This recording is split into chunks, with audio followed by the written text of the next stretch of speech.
Soy Fernando Díaz Villanueva, hoy es 26 de agosto de 2021 y esto es La Contracrónica.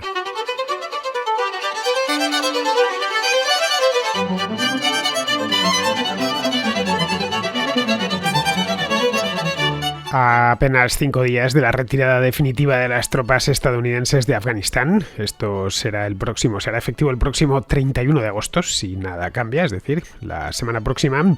Pues a solo 5 días son muchos los que ahora se preguntan qué ha salido mal. ¿Cómo es posible que después de 20 años y un gasto tan desproporcionado de dinero, todo vuelva en aquel país al punto de partida? El punto de partida es octubre del año 2001, cuando empezó la intervención aliada en Afganistán. ¿Es esta una cuestión peliaguda que está haciendo correr ríos de tinta desde hace una semana? Porque no todo ha salido mal desde que se produjo la invasión a finales de 2001. El Afganistán actual es muy distinto al que se encontraron los aliados durante la campaña de ocupación del país. Afganistán se ha reconstruido en buena medida y muchos afganos han podido disfrutar de 2 décadas de relativa calma y estabilidad tras otras 2 décadas de guerra sin cuartel. Pero esa no era la intención de Estados Unidos y de sus aliados en 2001. No pretendían, en principio, dedicar tantos recursos, tanto financieros como humanos, para tan magro resultado, que al final no ha servido para nada porque los mismos que las fuerzas aliadas aventaron del poder, es decir, los talibanes, vuelven a él empuñando un arma y se disponen a retomar su dominio tiránico del país y de sus gentes. He aquí el fracaso, y no en ningún otro lado, uno de los más grandes de toda la historia de Estados Unidos, que esta vez, a diferencia de lo que sucedió en Vietnam en los años 60 y 70 del siglo pasado, esta vez Estados Unidos contaba con el apoyo decidido de prácticamente toda la comunidad internacional. Las causas que explican este fracaso son de diversa índole, algunas ya se apuntaron antes de que diese comienzo la intervención, mientras que otras han ido apareciendo con el tiempo. La mayor parte de los errores se deben a la incapacidad de las sucesivas administraciones estadounidenses para entender la naturaleza del problema, la naturaleza de su misión y luego su confianza ciega en que ciertas cosas se pueden hacer desde arriba, asumiendo que los argumentos de superioridad moral de la civilización occidental terminarán imponiéndose por simple gravedad, es decir, de manera natural. Y no ha sido así. Un porcentaje minoritario de afganos sí creía en ese nuevo país, pero el resto no. Y su debilidad y la causa última de que el sueño afgano se transformase en pesadilla.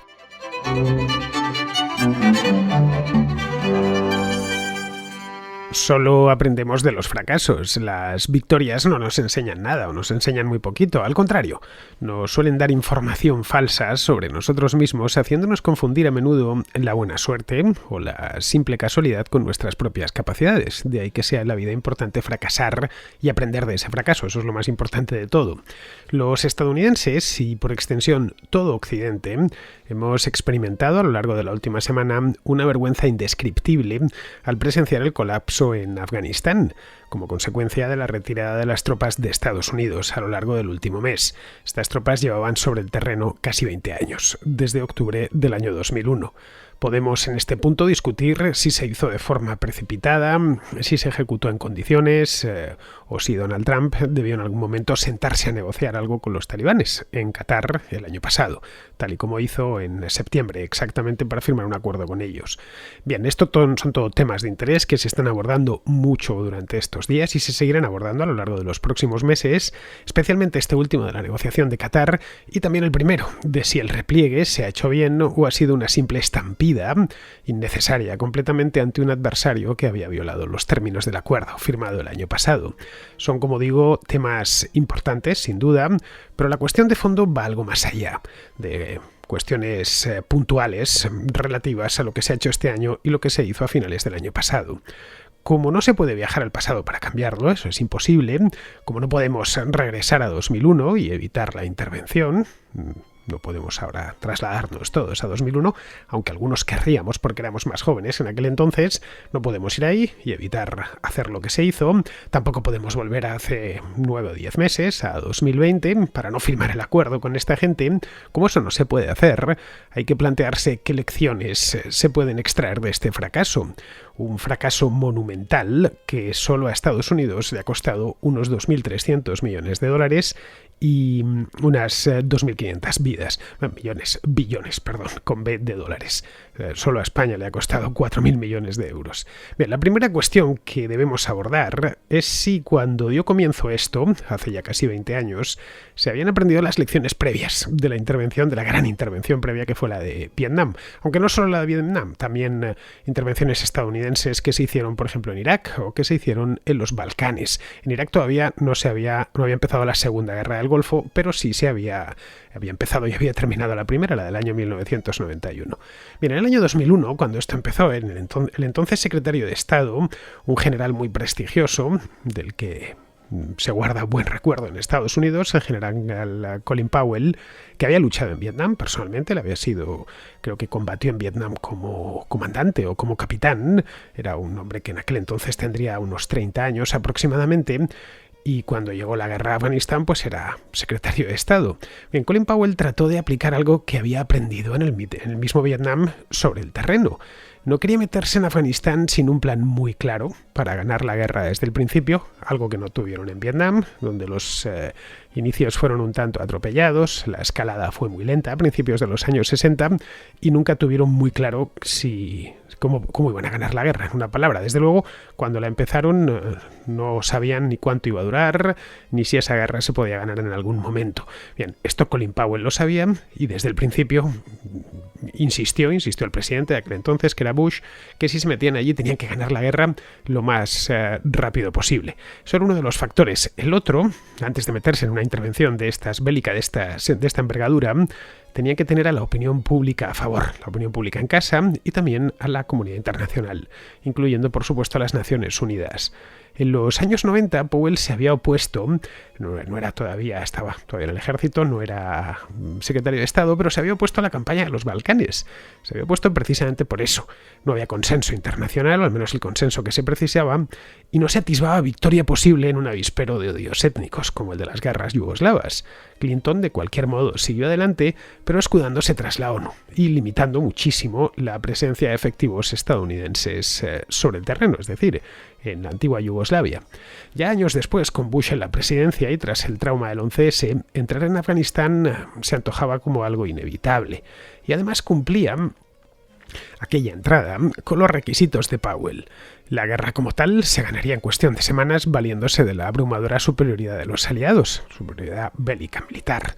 Y el resto del mundo además estaba de acuerdo en deponer a un régimen odioso como el de los talibanes, que había hecho todo lo posible para que el resto del mundo les aborreciese. Llevábamos ya unos cuantos años, en el año 2001, y todas las noticias que nos llegaban de Afganistán eran a cada cual peor. Un día aparecían ejecuciones sumarias por televisión, a la vuelta de un mes como volaban esculturas antiguas, como los Budas de Bamiyan. Vamos, que habían dado que hablar mal a todo el mundo, así que cualquier intervención era bienvenida por parte de la comunidad internacional. Se realizó esa intervención, todo salió a pedir de boca al principio. En poco más de 2 meses el ejército de Estados Unidos derrotó prácticamente por completo a las fuerzas talibanes. A mediados de diciembre el país ya se habían apoderado de él y acabó de hecho con la resistencia talibán, a quienes forzó a sus cabecillas por lo menos a abandonar el país tras la operación Anaconda. Esto ya fue posterior, en el mes de marzo del año 2002, si mal no recuerdo.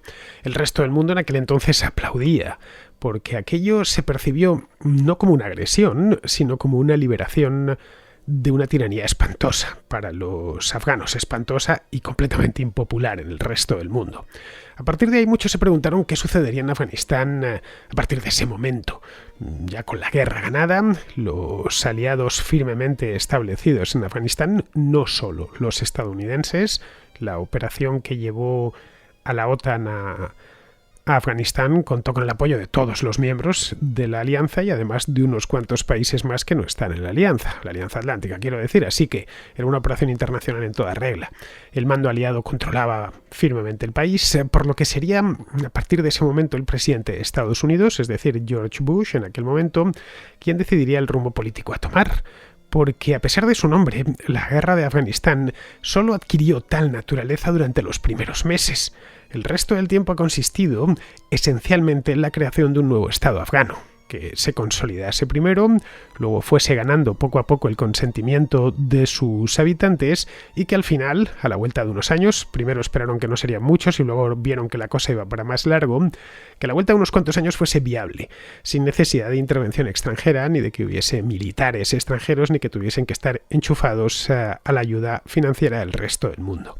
Bien, aquí es donde la intervención ha naufragado, dando argumentos a los enemigos de Occidente que se sienten ahora más que nunca reivindicados, asegurando que Estados Unidos y Occidente en general solo empeora las cosas allá donde mete a sus soldados.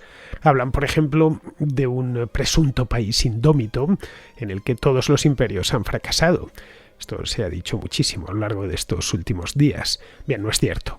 Lo que hoy es Afganistán formó parte del imperio aqueménida, el de Ciro y el del rey Darío en el siglo IV a.C., formó parte también del imperio parto, con el que guerrearon los romanos durante siglos, formó parte del imperio sasánida, del califato omeya, y por supuesto formó parte del imperio mongol, hasta que este ya se fragmentó en otros imperios menores.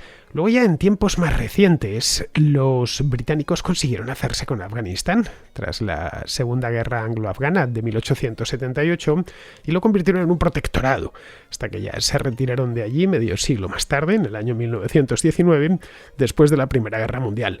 Toda esta parte de la historia de Afganistán os la contaba el viernes pasado, aquí en el programa vecino, en la Contrahistoria. Así que, a pesar de lo que andan diciendo los analistas y los medios de comunicación, incluso los caricaturistas, de que existe algo así como una maldición afgana, no es verdad, no existe nada parecido a una maldición afgana.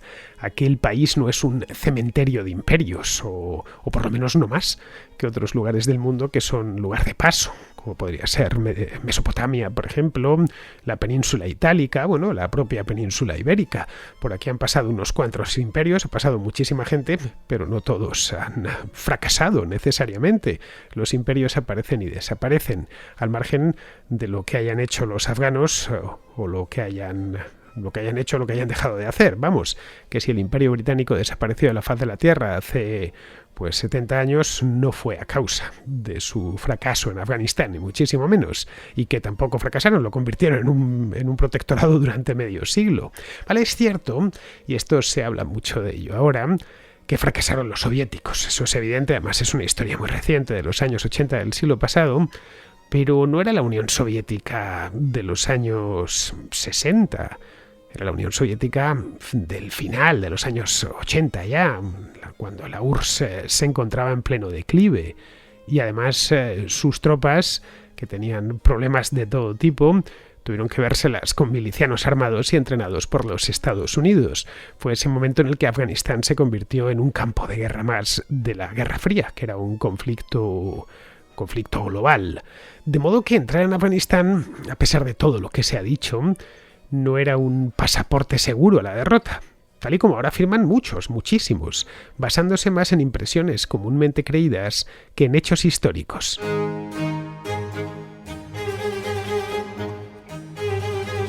Toca preguntarse, por lo tanto, ¿qué es lo que falló? Bien, los sucesivos gobiernos estadounidenses, ha habido 3 presidentes desde entonces, 4, si contamos al último, a Joe Biden, que lleva solo 7 meses en el poder. Primero George Bush, que además fue al principio de su primer mandato, la guerra de Afganistán. Luego pasó por ahí, estuvo 8 años en el poder, no lo olvidemos, hasta el año 2009, enero de 2009.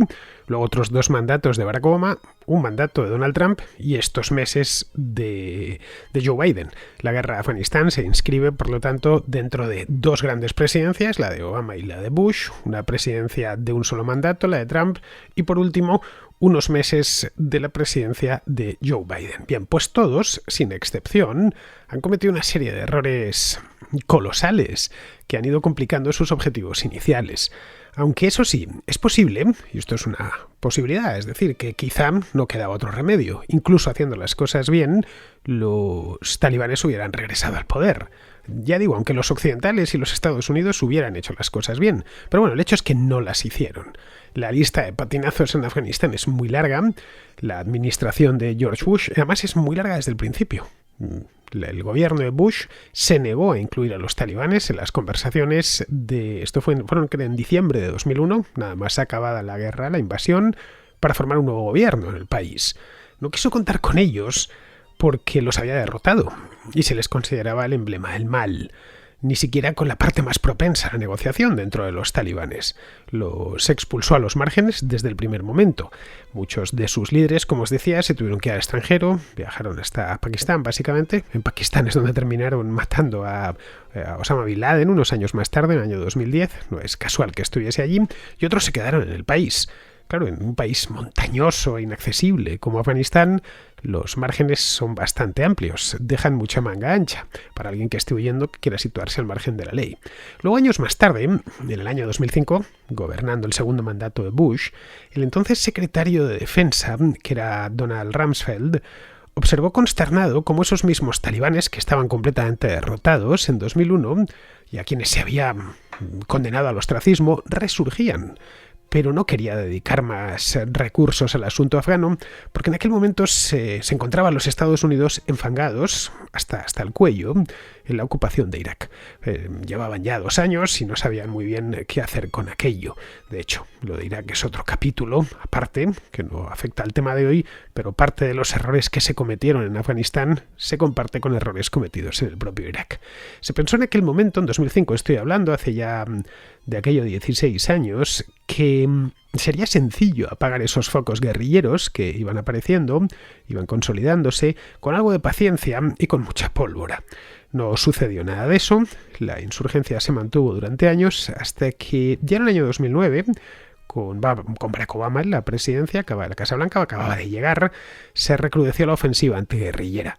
Los resultados no fueron los esperados, ni muchísimo menos. En ciertas zonas del país los talibanes se habían echado raíces de nuevo. Se habían hecho los dueños de áreas enteras del Afganistán interior, el más difícil de acceder de todos.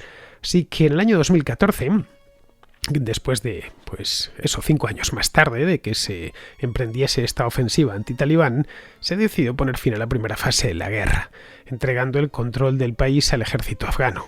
Un ejército nuevo, entrenado y armado por los aliados. Un ejército que supuestamente iba a ser el responsable, llegado el momento, de defender a su propio país y de conseguir que nunca más tuviesen que padecer ni una guerra civil como la que habían tenido que sufrir los afganos entre el año 1988 y el año 1996, ni tampoco un gobierno tan infame como el que tuvieron que padecer seriamente los mismos afganos entre el 96 y el año 2001. Así que se decidió que todo iba a ir poco a poco, de manera paulatina, transfiriéndose hacia esos militares afganos, a quienes se equipó muy bien. Bueno, se les equipó también que se pueden ver ahora, en estos días, a los talibanes subidos encima de los Humvees estadounidenses, que se los había entregado el propio ejército de Estados Unidos como complemento, como equipación a los militares afganos. Luego ya por último, y al final del mandato de Donald Trump, se reconoció a los talibanes como parte negociadora, es decir, lo que no se había querido reconocer 20 años antes, y se firmó un acuerdo de retirada gradual con ellos. Este es el acuerdo que está dando tanto que hablar en las últimas 2 semanas, 3 semanas, desde que se agravó el problema, porque el problema ya estaba ahí. Y que curiosamente en septiembre del año pasado, cuando se firmó este acuerdo, pasó de puntillas por encima de los grandes medios internacionales, que hace un año apenas informaban de la pandemia y de poco más. Bien, esta retirada pactada el año pasado concluiría a mediados de este año. En principio va a ser en el mes de mayo y luego posteriormente lo han prorrogado hasta la semana próxima, hasta dentro de unos días, hasta el 31 de agosto. ¿Entre medias qué ha pasado? Pues entre medias la insurgencia talibán ha ido creciendo, tanto en número, cada vez han tenido más milicianos disponibles, como en legitimidad, es decir, en consentimiento por parte de los propios afganos. Muchos afganos, especialmente en el medio rural, y el medio rural en Afganistán es importante, empezaron a percibirles casi como la única solución real a los problemas del país y a una ocupación extranjera que consideraban que se había prolongado demasiado en el tiempo. Los problemas del país son esencialmente de tipo económico. Afganistán, a pesar de los 20 años de ocupación, sigue siendo un país rabiosamente pobre, con una clase política muy corrupta. Los afganos lo percibían a la perfección, con 1000 problemas políticos. En las últimas elecciones ya hubo acusaciones de fraude, Si a eso le sumamos el hecho mismo de que estaban sostenidos por una o por varias potencias extranjeras, pues mucho afgano no lo terminaba de entender bien. Luego a los talibanes tampoco les faltaba el dinero. La guerra es muy cara, la guerra es la actividad humana más cara de todas con diferencia y necesitaban comprar armas, necesitaban mantener a sus milicianos liberados, que el miliciano no tuviera que dedicarse a cultivar cebollas, sino que pudiera dedicarse a la guerra a tiempo completo. Bien, todo esto lo han pagado con dinero proveniente esencialmente del tráfico ilegal de droga. Los talibanes obtienen desde hace muchos años millones de dólares por el tráfico de dormidera. La dormidera es amapola, que se cultiva en el centro de Asia, el creciente de oro, que es como se le llama. Está Irán, Afganistán y el norte de Pakistán. La dormidera es la base del opio y de otros derivados, como la heroína.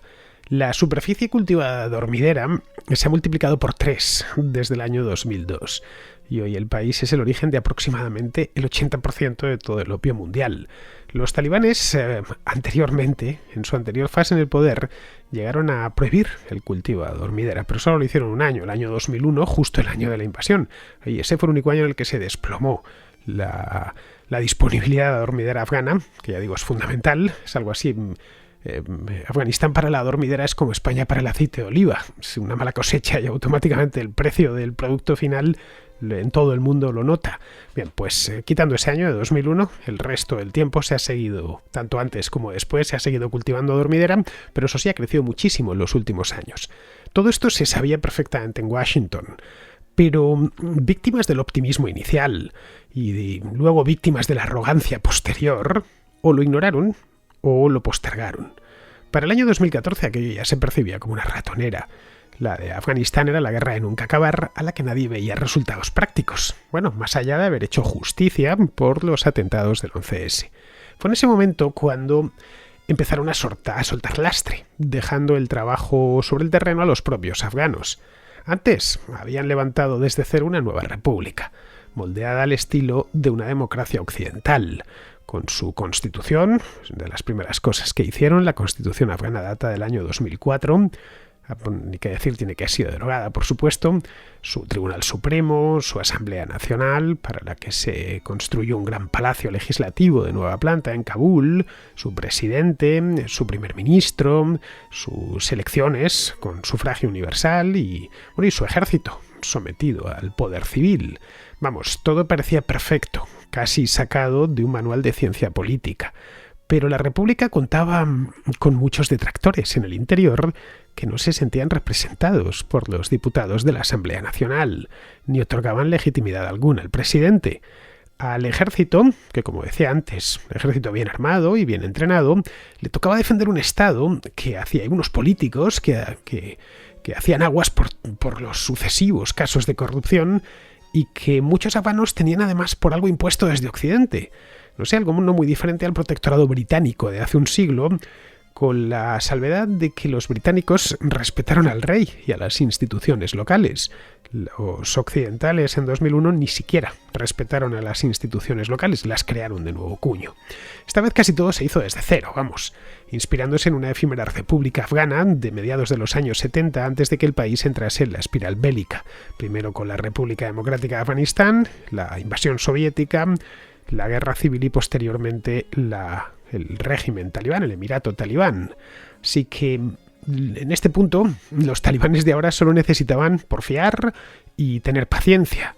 Sus milicianos estaban mucho más dispuestos a morir y a matar por su causa que los soldados del ejército afgano. Tenían además mucho más apoyo popular, ya que luchaban por el Islam y por la liberación de Afganistán de los ocupantes extranjeros.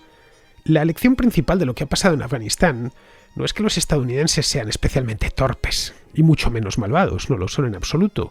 Más bien es que Estados Unidos sigue insistiendo en que debe hacer lo que no puede hacer.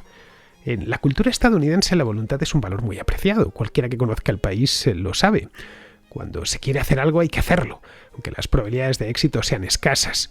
Se acepta mejor en aquel país el fracaso que la inacción.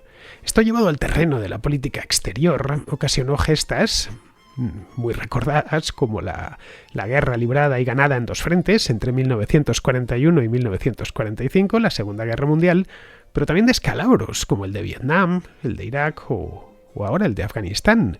Tal vez extrajeron la lección equivocada de su ocupación de Alemania y Japón. Allí dejaron democracias estables y prósperas, pero aquello es posible que fuese una excepción. Dos países muy avanzados que habían caído presos de sendas dictaduras que los condujeron a la destrucción. Digamos que el nazismo o el régimen militar en Japón de los años 20 y 30 fueron, una cosa breve, efímera, algo que no se volvería a ver, no se había visto antes y no se volvería a ver después. En otros países no ha sucedido lo mismo. Desde 1973, cuando Nixon tiró la toalla en Vietnam, todas las operaciones inspiradas en el caso alemán o en el japonés han fracasado estrepitosamente, proporcionando dolor a los propios estadounidenses y al pueblo objeto de la ocupación, claro está. Quizá esta es ya la última vez que lo hagan. No lo sabemos, pero es quizá. Y no tanto porque hayan aprendido a golpes, sino porque las amenazas del futuro es posible que sean algo diferentes a las del pasado. El mundo no es un tablero de ajedrez, con China o Rusia jugando con las negras y Washington y sus aliados jugando con las blancas. Hay jugadores, entre medias, que colocan sus propias piezas, que no son ni blancas ni negras. Este sería el caso, por ejemplo, de los talibanes o de los iraníes. En nuestro mundo actual, un mundo hiperconectado y dependiente de las computadoras y de las redes, la principal amenaza para Occidente no son unos guerrilleros talibanes en las montañas afganas, sino piratas informáticos patrocinados por ciertos estados que podrían poner toda nuestra infraestructura patas arriba. La cuestión ahora es cómo luchar contra eso sin tener que recurrir a las armas de verdad.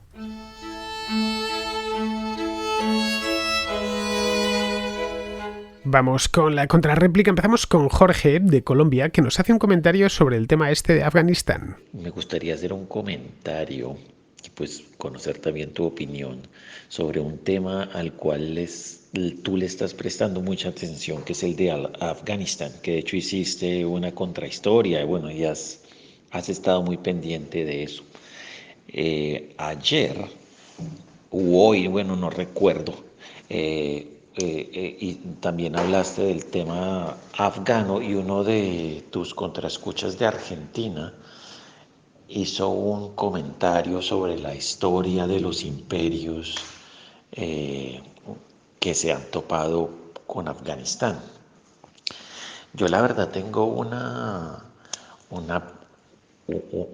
línea de pensamiento diferente a la de él, y es que yo sí pienso que esta vez los chinos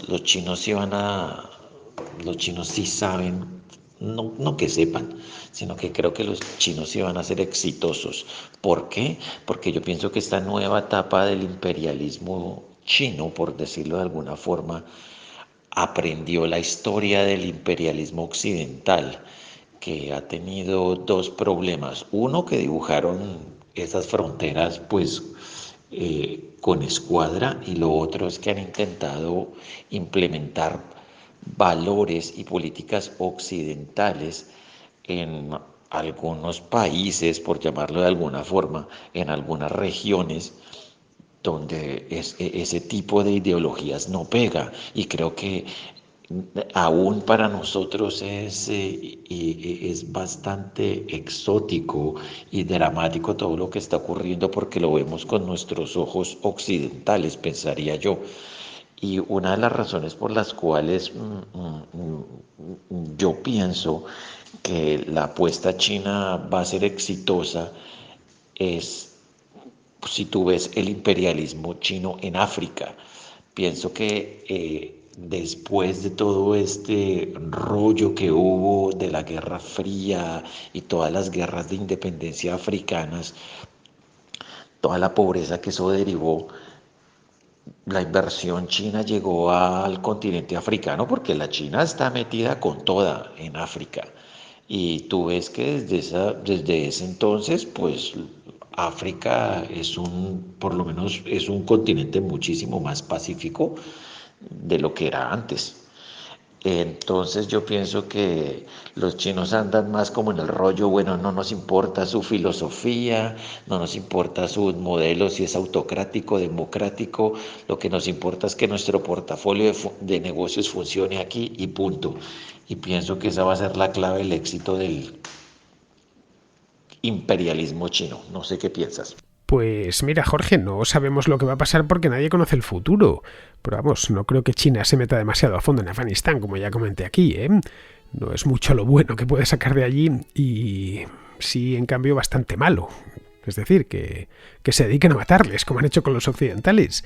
Como decía ayer, Afganistán no es un país especialmente rico ni especialmente deseable. No tiene cantidades significativas de petróleo ni de gas, carece de costa y de puertos. Caray, no forma ni siquiera parte de la ruta de la seda que circula más al norte. Afganistán solo ha importado cuando su posición estratégica marcó la diferencia. Caso del gran juego del siglo XIX, me remito de nuevo a la contrahistoria del viernes, o cuando se convirtió en refugio de terroristas islámicos que ponían bombas en Occidente. De lo contrario, a nadie le hubiese interesado. Si llegaban aquí las noticias de los talibanes en 1997, era porque eran unas atrocidades terribles lo que estaban cometiendo, pero nadie movía un dedo para cambiarles de ahí hasta que no se pudo demostrar que estaban acogiendo y albergando y organizando atentados en Nueva York y en Washington. Y es cuando se decidió intervenir. Si se hubiesen quedado en eso, jamás hubiese producido la intervención del año 2001, tenlo por seguro. Así que si el nuevo gobierno talibán evita caer en lo de albergar terroristas y organizar campamentos de entrenamiento para ellos, el resto del mundo pronto olvidará Afganistán, no te quepa la menor duda. No es casual que sea un lugar tan aislado y que haya mantenido sus tradiciones de ese modo. Su ubicación explica su historia. Y esa ubicación a veces, pero solo a veces, se convierte en estratégica. Bien, vamos ahora con Ángel, que nos habla de las matemáticas con perspectiva de género, una tontería que se le ha ocurrido al gobierno de España y que está ocasionando mucha burla, especialmente en las redes sociales. Buenos días, Fernando, y a todos los contraescuchas. Bueno, mando este audio hoy porque, bueno, el otro día estuve discutiendo, ¿no?, con un amigo que es politólogo, ¿no? Estudió ciencias políticas y, como él diría, el 99,9% de los politólogos pues es marxista, ¿no? Entonces hablé con él, estuvimos hablando sobre la nueva ocurrencia, ¿no?, de enseñar matemáticas con perspectiva de género, ¿no? Todo esto vino a cuenta de un vídeo que subí a YouTube en mi pequeñito canal, hablando sobre ello, y me dijo, bueno, que lo había visto y que, bueno, que le parecía que estaba bastante equivocado, ¿no? Que sí que existen unas diferencias sociológicas o socioculturales, ¿no? Para que las mujeres no quieran estudiar carreras de ciencias, que no tienen nada que ver, pues, la biología, ¿no? Digamos, pues los rasgos biológicos, dependiendo de si eres un macho o una hembra, ¿no?, de la especie humana. Él me dice y le dije, hombre, pues a ver, ponme un ejemplo, ¿no? ¿Qué es lo que pasa? ¿Por qué pasa esto? Y él me dijo, hombre, el ejemplo más claro que hay es el patriarcado. Y le digo, hombre, patriarcado, ¿no? ¿Qué es el patriarcado? Es un chaval muy leído, ¿no? Pues como todos los politólogos. Y me dijo, hombre, pues vete a de Beauvoir, a leer a esta mujer, ¿no?, a Simone de Beauvoir. Y le dije, ya, pero que es que ella te define el patriarcado, ¿no? Y a ver, yo entiendo, esta mujer vivió en el siglo XX, ha muerto creo en el 80 y tantos, ¿no? Yo entiendo que sí, que en el siglo XX, a primeros del siglo XX, pues igual sí que había algo parecido, ¿no?, a ese patriarcado que define esta señora. Yo tengo todo el respeto por ella, pero creo que desde que esta señora vivió a la situación sociocultural actual en Occidente, pues ha llovido, ¿no? Entonces, no sé, no creo que te puedas basar para ver la sociedad de hoy con perspectivas de filósofos que han vivido en el siglo XIX, en el siglo XX. Sí, bueno, pueden tener, obviamente, pero la sociedad ha evolucionado y ha cambiado muchísimo. Y me gustaría un poco saber tu opinión sobre este tema, ¿no? Sobre el tema de las matemáticas con perspectiva de género. Hizo un vídeo un tío blancohetero muy bueno en su canal y la verdad que me encantó. Y me gustaría conocer un poco tu opinión, ¿no? sobre esta nueva ocurrencia, ¿no? de esta gente. ¿Qué opinas, no? Y nada, otra vez enhorabuena por todos tus programas y un saludo a todos. Deberías haber dicho a tu amigo Ángel que el patriarcado es el que tiene él ahí colgado, ¿no? Así lo mismo se daba cuenta de la bobada que acababa de decir. Las sociedades occidentales fueron todas patriarcales porque prácticamente todas las sociedades humanas, hijas del Neolítico, eran patriarcales. Pero la sociedad occidental de hoy y la de hace 200 años no se parecen mucho, ¿eh? El modo en el que nos organizamos y los consensos compartidos son muy distintos. Hoy nuestra sociedad no es patriarcal, vamos, que te lo he dicho en muchas ocasiones, nuestros tatarabuelos no terminarían de entender del todo nuestro mundo, ni cómo vivimos, ni nosotros, por supuesto, el suyo. Pero bueno, que esto de la sociedad patriarcal nada tiene que ver con el hecho de que los estudiantes se decanten menos por carreras de tipo técnico que los estudiantes, las mujeres, vamos.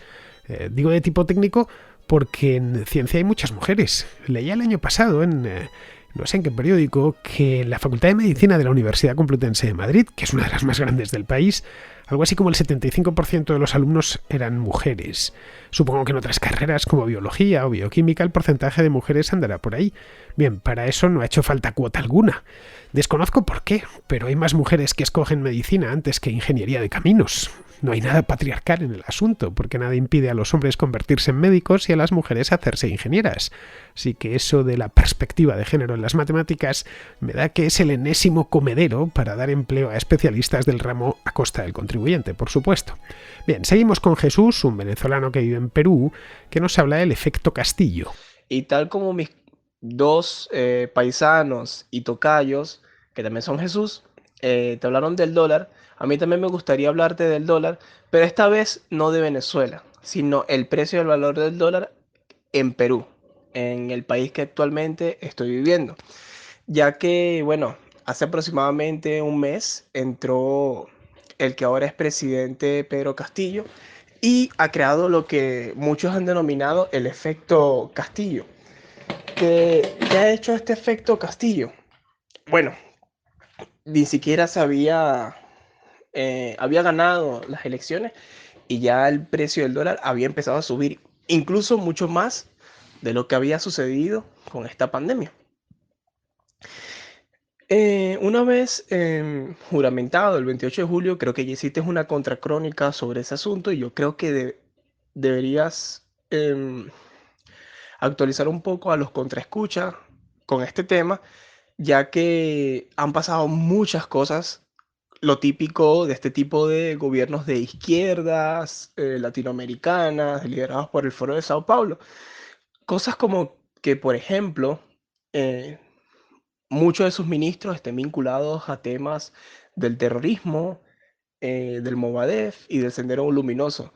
Incluso hay rumores de los que se comenta de la posible salida de muchos de sus ministros. Bueno, ya pasó con su canciller de la República, que fue obligado a renunciar. Entonces, me gustaría que nos hablaras un poco sobre este tema.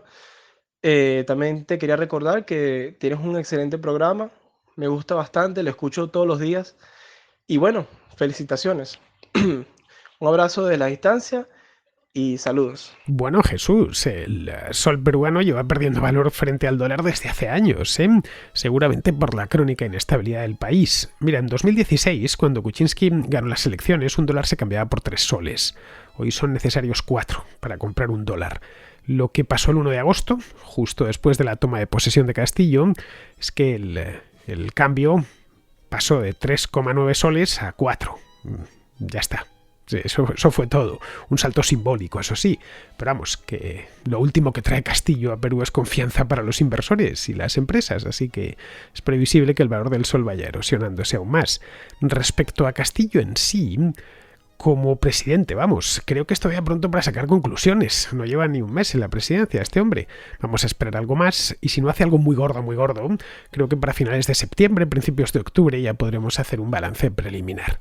Bien, pues vamos ahora con Pizarro, que nos habla del nuevo gobierno en Afganistán. Ahora represión y castigo con más o menos disimulo hacia el exterior. Ahora tratar de sofocar rebeliones y disidencias. Ahora buscar reconocimiento y aliados entre lo peor del vecindario. Y ahora asistir impotentes a la erradicación de la influencia occidental en el país. Ahora toca ser espectadores de un espectáculo de desarrollo y desenlace desconocidos, pero necesariamente abominables para los afganos, que ya nada podrán decir o hacer sin permiso. Un cordial saludo de Pizarro. Y hasta aquí, queridos amigos, llega la contra de hoy y la de esta semana, porque estamos ya, como bien sabéis, a jueves. Mañana es viernes, en principio tocaría contrahistoria, pero no voy a estar en Madrid, así que no voy a poder hacer contrahistoria. No voy a tener ni siquiera estudio cerca. Voy a estar en las Islas Canarias, donde tengo que dar una charla el sábado por la mañana. Y mañana estoy de viaje, así que... Y las Canarias no están precisamente cerca. Así que nada, mañana no podré hacer contrahistoria, pero sí volveré cuando regrese de Canarias a la contracrónica. Me llevo, por cierto, que lo sepáis, la cámara esta de bolsillo que tengo, con la que hago esos vídeos de viajes que voy subiendo a YouTube cada vez que regreso de uno de los viajes. Muy bien, queridos amigos, pues nos vemos en la próxima contra.